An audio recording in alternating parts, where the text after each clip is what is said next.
Pito ka buok plastic nga baso.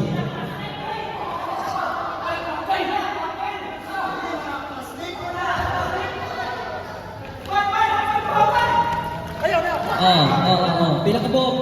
1, 2, 3, 4, 5, 6, 7. O ayaw pumunta, kagamito na siya. Ang pangit. Oh, kana. Okay, good na. Ayaw, hinapti pag mahayap na. Okay, good. Basta kay 2 minutes, makompleto mo, good na.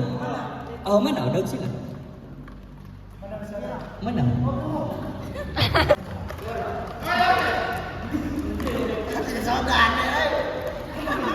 Okay. Okay.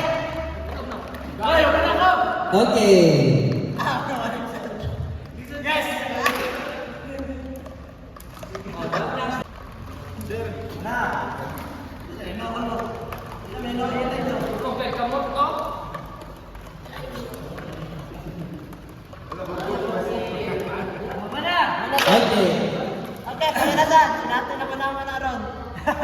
Kunin na po. Sige lang. Mana ka ba yun? Nakulubon.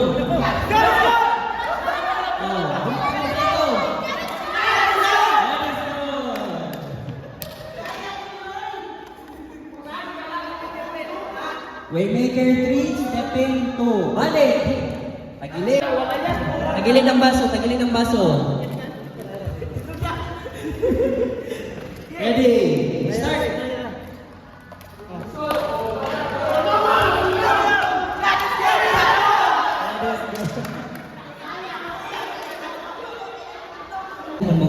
Manpod mo o kapasidad.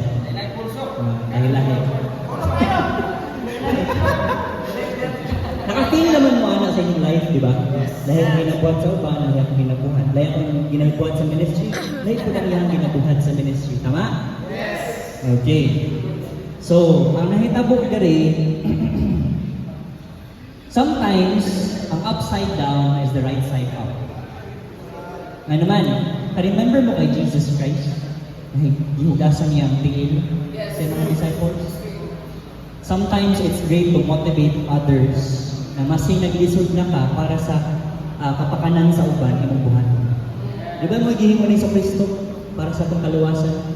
Iyang gihatag ang iyang kinabuhi. So na mga panahon na bisan pag effort ka, kapuya, lisod ba ni?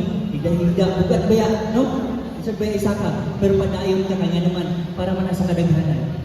Para man sa kaayuhan sa mga kauban. Amen? God is good? All the time? God is good. Very good. Okay, trapakan natin ang buhay ng Diyos. Next game.